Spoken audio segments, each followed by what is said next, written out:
This is going to be this double whammy, this double apocalypse that Delhi is facing right now.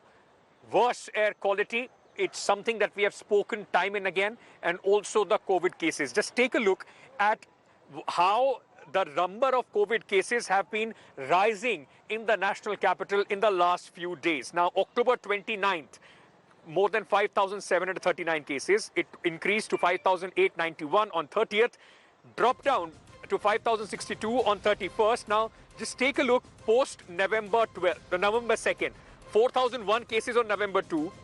Then November 4, 6,842 cases, maximum ever recorded in the national capital. And November 5th, 6,715 cases were recorded. Now, already with the rising number of COVID cases, there was, the alarm bells were going on because of the pollution levels. Both make a deadly combination, and people, those who are suffering from COVID, their immunity also and their, well-being is also further hampered by the air pollution. Take a look at the average of the last 5 days. 472 is what we are seeing today. On November 1, it was 364 on the AQI, very poor quality. And since then, it has only increased now to 472 on November 5th, which is of the severe category. It's almost a gas chamber that the national capital has completely become. Although it's among, the first 10 cities, most polluted cities in the country, there are cities in Uttar Pradesh and Haryana which are more polluted. But the fact is, in the festival season, with the rising number of COVID cases and coupled with this air pollution, this is turning out to be a nightmare for Delhiites. This double whammy, not only hampering the festivities, but also threatening further deterioration of the condition as far as Delhi is concerned. Take a look at how Delhi is faring with this double assault.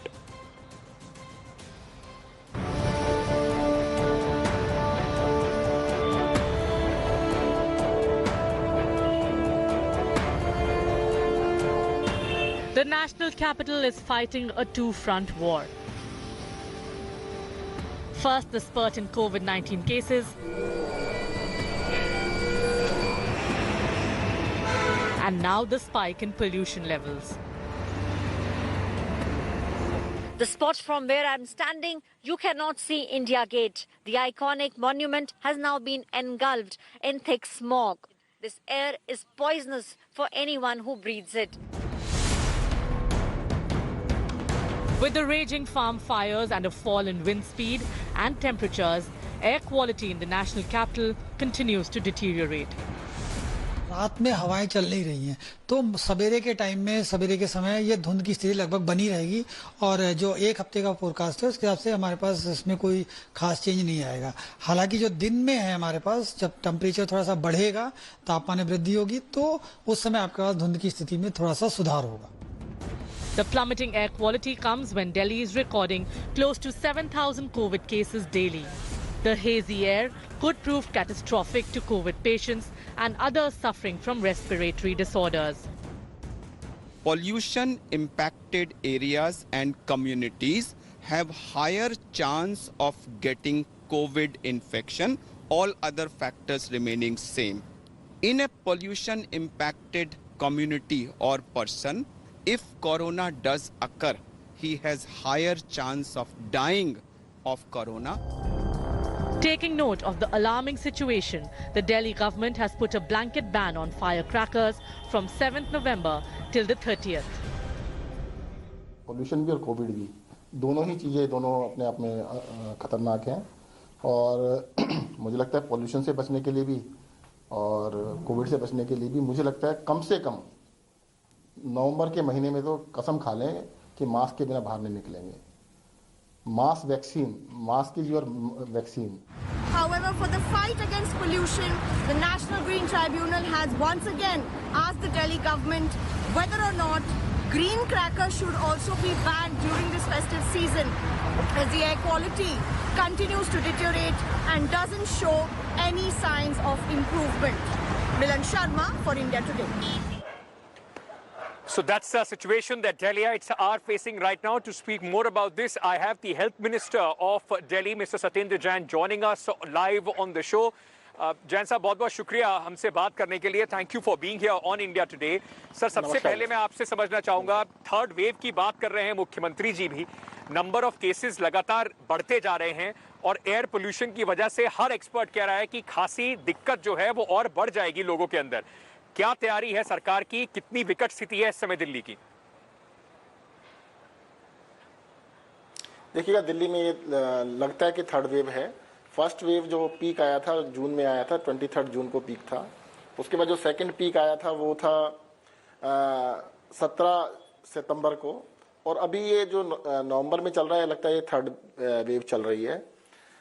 और जैसा कि expert group ने भी कहा था कि दिल्ली में सर्दियों के अंदर केसेस बढ़ने के चांस है। वैसे भी देखो, हर साल सर्दियों के टाइम पर जो कोल्ड टाइप की बीमारियां होती हैं, फीवर है, वायरल फीवर है, वो भी बढ़ता है, और उसकी वजह से ये चांसेस ज़्यादा हैं कि कोविड होने के चांसेस भी लोगों को ज़्यादा रहते हैं। साथ ही साथ देखो, दिल्ली ने अपनी स्ट्रेटेजी को पिछले 10-15 दिन में बहुत ही फोकस किया है कि जो एक भी पेशेंट मिलता है तो उसके कॉन्टैक्ट्स को बहुत एग्रेसिवली ट्रेस कर रहे हैं। उन कॉन्टैक्ट्स को ट्रेस करने के बाद उनको टेस्ट किया जा रहा है, जिसकी वजह से कई बार पूरे परिवार पॉजिटिव निकल रहे हैं। तो इसकी वजह से भी कहते हैं नंबर्स, दिल्ली का जो नंबर बढ़ा हुआ नजर आ रहा है, वो कारण, इसका कारण ये भी है। और दिल्ली सरकार पूरी तरह से, देखो इसमें क्या है कि एक तो बचाव, पहले तो कोरोना हो ही ना, अगर हो जाता है तो उसका इलाज, दो उसके पार्ट हैं। तो लोगों को मोटिवेट कर रहे हैं, समझा रहे हैं कि भाई देखिएगा, आज की डेट में अगर कोरोना है तो उससे बचने का एक ही रास्ता है, और सबसे इंपॉर्टेंट रास्ता है कि आप अपना मास्क लगाइएगा। अगर कभी भी पब्लिक में जाते हैं, आप अकेले हैं, घर में हैं, बाहर नहीं जा रहे हैं, तो अकेले हैं तो ना लगाएं, कोई फर्क नहीं पड़ता है। जब भी घर से बाहर निकलें, अगर किसी से भी मिलते हैं तो मास्क जरूर लगाइएगा।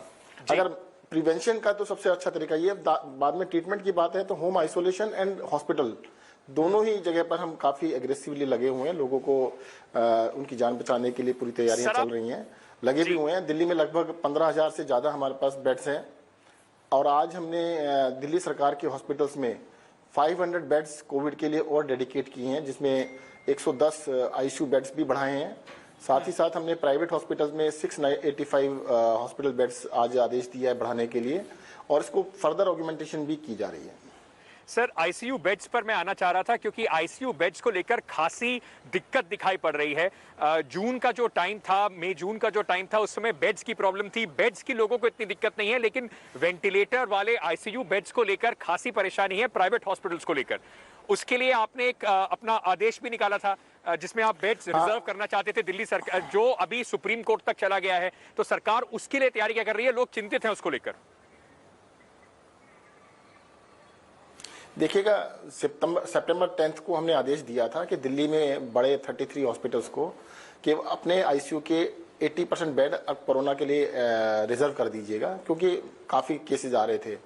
और जो अब जो केसेस हैं, ज़्यादातर काफ़ी लोग ऐसे हैं जो प्राइवेट में जाना चाह रहे हैं। दिल्ली के अंदर middle class, upper middle class के लोग, उनको पहले से आदत है कि प्राइवेट में जाने की। फॉर बाहर से जो लोग आ रहे हैं, ज़्यादातर जो दिल्ली से बाहर से इलाज कराने हैं, वो एफिलेंट क्लास आ रही है, तो वो भी प्राइवेट में जाना चाहते हैं।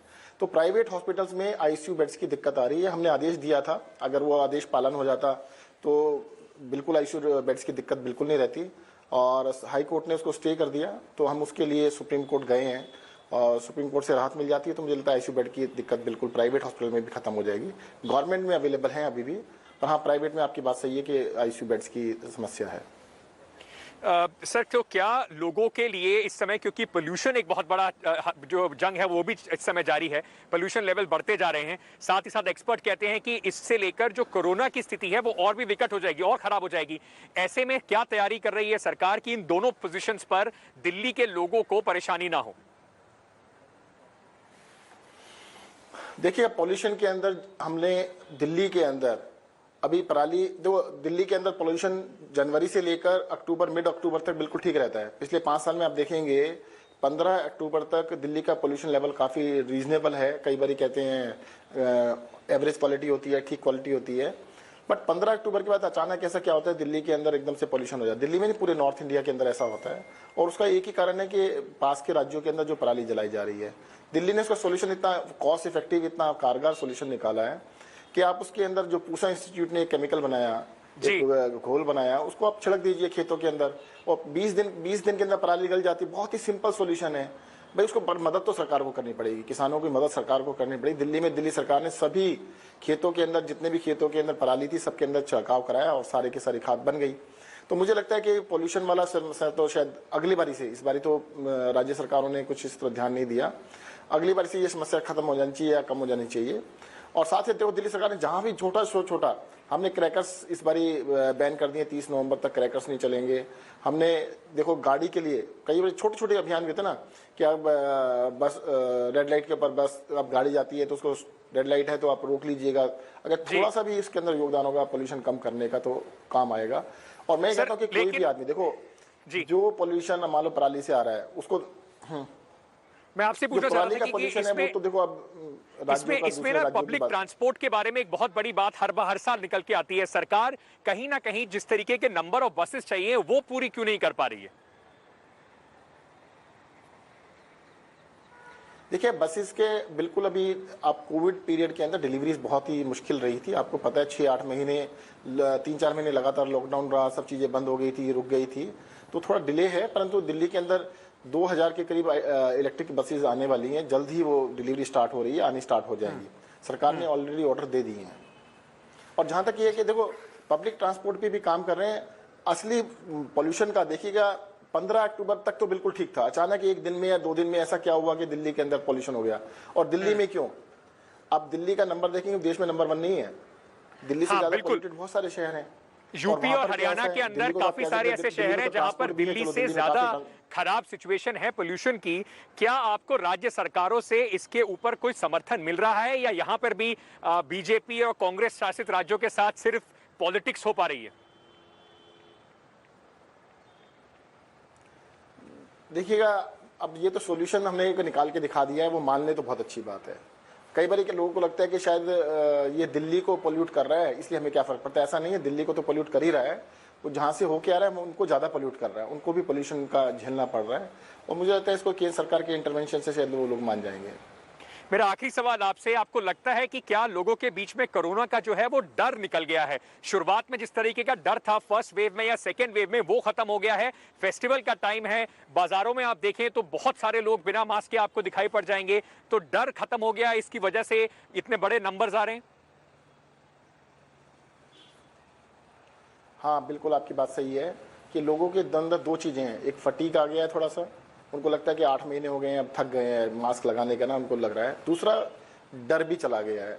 मैं कहता हूँ ये बड़ी खतरनाक बीमारी है, ये मत मानिएगा कि मुझे नहीं होगी, अगर होती है तो बहुत खतरनाक भी हो जाती है। अगर खराब हो जाए कोरोना तो डेथ भी हो सकती है, तो आपको सतर्क रहने की जरूरत है। और कई लोग ये कहते हैं मुझे हो जाएगा तो क्या फर्क पड़ेगा जी, हो सकता है आपको फर्क ना पड़े, हो सकता है आपकी इम्यूनिटी इतनी अच्छी आपको हो भी ना, परंतु अगर आपको हो जाता है और आपकी इम्यूनिटी अच्छी है, आपको कुछ भी ना हो, पर आपके परिवार में माता पिता हैं, बच्चे हैं, उनको अगर होगा तो उनके लिए तो बड़ा डेंजरस हो सकता है। डोंट बी ब्रेवो करने की, खेलने की जरूरत नहीं है, आपको थोड़ा सा सतर्क रहने की जरूरत है, जागरूक रहने की जरूरत है। आप ही की फैमिली है, आप ही का समाज है, इसको बचाने के लिए मैं तो ये कहूँगा देखो जब तक वैक्सीन नहीं आती अपने मास्क को वैक्सीन मान लीजिएगा। जो लॉकडाउन करने के बाद भी जो समझ में आया वो समझ में ये आया कि कोरोना को रोकने का सबसे कारगर हथियार है मास्क। अगर सब लोग इसको वैक्सीन मान के कुछ महीनों तक जब तक वैक्सीन नहीं आती लगा के रखें तो इसमें काफी हद तक हम बचाव कर सकते हैं। बहुत बहुत शुक्रिया हमसे बात करने के लिए। Health minister of Delhi Satyendra Jain speaking to us, giving us an overall picture of how the government of Delhi is trying to fight both the menace of pollution and also the augmentation of the infrastructure which is now required again for the COVID cases because of the rising number of cases which are now being reported. Thank you so much, Mr. Satyendra Jain, for speaking to India Today. Hello everyone, this is Rahul Kamal here. Hope you enjoyed this video. For the latest news and analysis, like and subscribe the India Today YouTube channel and don't forget to press the bell icon to stay updated.